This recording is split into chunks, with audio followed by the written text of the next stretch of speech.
Hey, it's Steve from Brooklyn. How are you, everybody? Good. Good, good. Good, good. Happy Purim, happy Purim. I'm going to cut straight to the chase. Now, I've listened. Rabbi Singer had a fascinating class on whether on Paul's pedigree on his CV of why he's boasting. So I have a simple question. You know how he's a Pharisee of Pharisees. So I have a simple question. Perhaps it's coming from the fact that I didn't fully understand it. Who is Paul's audience? If it's the non-Jews, the Greeks and the Romans and whatever Visigoths that lived at the time, then who cares about the fact that he's the student of Gamliel? They don't even know who Gamliel is. If it's the Orthodox Jews, they're going to laugh at him because we see that he is full of drivel and his theology is an abortion. I'm sorry to use such strong language, but that's all I could really muster in my mind right now.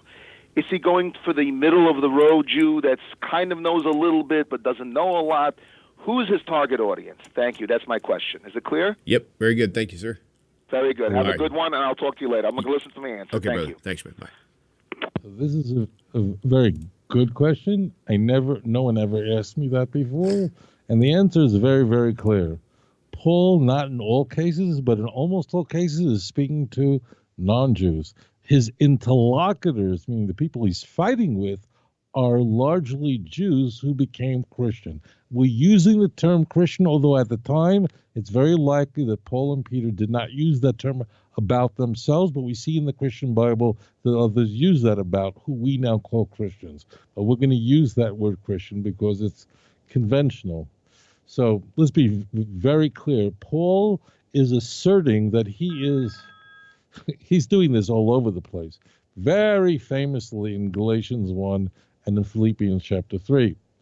He is asserting not only that he is an apostle, he's just an apostle, but he's claiming he's a super apostle. In fact, I could show you that in his writings, he even questions James' authority. It's too complicated to go into now, but Paul is asserting that he was more zealous for the law than his contemporaries. Now, the claim that Paul was a student of Gamliel is one that Paul would never have the audacity to make, because Paul's writings are all in the 50s. And in the 50s, people could check it out because Rabbi Gamliel was alive in the 50s. Rabbi Gamliel died in the 50s. So if you would make such a claim in the 50s, it's not that everybody could check it out, but it was an outrageous claim. But that claim is made in the book of Acts.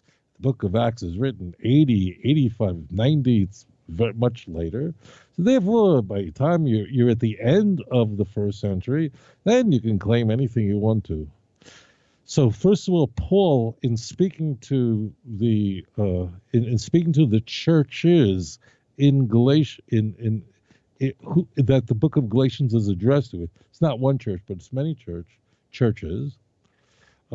He was speaking to Goyim, he was speaking to non-Jews, okay? People who he had formally converted, churches that he set up. But then when he left, in the interval period, others came in with a different type of gospel. These is the language that Paul uses, and bewitched them, in Paul's view, into believing that you need to keep the law. So not to make this complicated, Paul is speaking to non-Jews who became Christians. In Philippians, same deal, speaking to non-Jews, so-called former pagans. That's who he's speaking to. So you're asking a big question. Why would these people be interested in the fact that he was a lead Pharisee? Paul is not slow to praise himself. Because if you read it, Paul is always advancing what a great person he is. And if you don't believe him, ask Paul. He'll admit it himself how fantastic he is. But Paul is always doing this. And he's also degrading other Christians. He's degrading Peter in the same context this time in Galatians 2, that Peter was a big hypocrite. What did it have to do with anything? Nothing. It was to show that what he has is directly from Jesus Christ. And he's a chief Pharisee. He's a top, biggest Pharisee. Now, I want to be very clear. The word Pharisee is an anachronism. There are Perushim today. There are people who call themselves that, but you would never hear of them. They live right near where I am. But this is one point. So just we get this out of the way. The word Pharisees is the exact equivalent of Orthodox Jews. So understand, we're just using a different dictionary, but the word Pharisee and the word Orthodox Jew today, they're synonyms. They mean the same exact thing. Okay, you need to understand that, and it's a good idea to.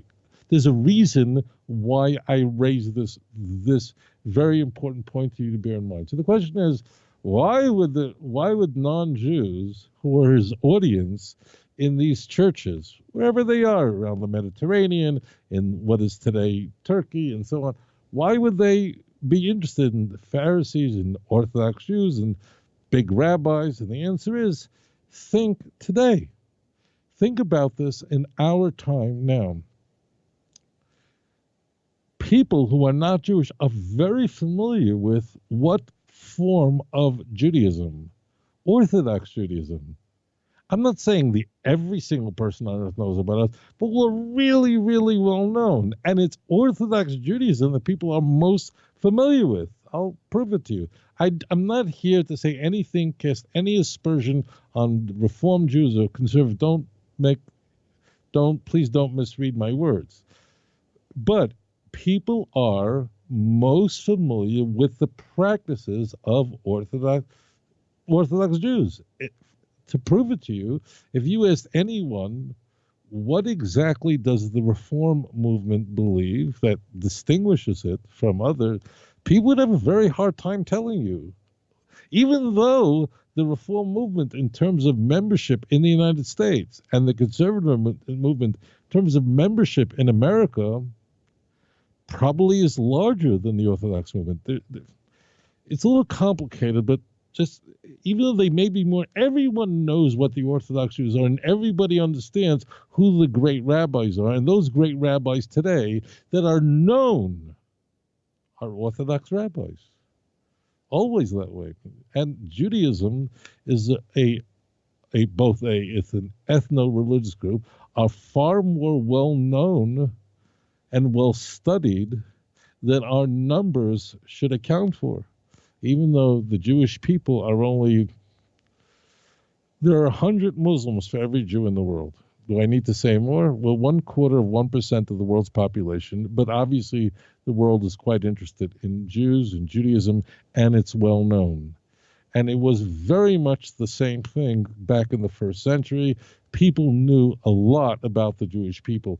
Moreover, because the Greeks, the Greco-Roman world, was also very intrigued with the Jewish people because of our antiquity. We see it also from the writings of not just Josephus, who was a Jew, but Tacitus, who wasn't a Jew, a very important Roman historian. What was going on in the land of Israel was of enormous importance to them. Pliny the Elder, it's all over the place. So therefore, today, if you go to a place in Europe where people don't, but they know that they're Jews, and if you say to them, "Show me what a Jew looks like," they're not going to draw a Reformed Jew. They're going to they're going to show you an Orthodox Jew. That's what's known. That's the way the situation was. So again, Pharisees, Orthodox Jews, it means the same thing. It's unfortunate we use that word Pharisee because people think it's an oddity. Everyone knew it, and here's the key: throughout the Christian Bible, Pharisaic Judaism was the gold standard. Jesus, Christians believe and teach, emerged from the Pharisaic world. Paul, Christians believe and teach, emerged from the Pharisaic world, and being a Pharisee meant that you were at the highest standard of zealousness for the Torah and the law. And these are the words of Paul. And therefore, Paul wants to say, listen to me, you foolish Galatians. That's how Galatians 3 opens. Listen to me and not the other idiots that came in. Little Paul's very, very strong words there. And Galatians 3 is the most important chapter of that work. you can be sure that Paul had to explain why his apostolic authority is higher than everyone else, and he says that. What I have is directly from Jesus Christ. I didn't get it from through anyone else. So he's a super apostle. So that's the reason. The reason is that Judaism and Jews are very well known in the world, and they were known then. The Greco-Romans knew about the Jews very well because of our antiquity, the relationship of Alexander the Great to the Jews. I can go on forever and ever, but saying that you were a Pharisee and a top Pharisee was the gold standard at the time. Thank you for your question.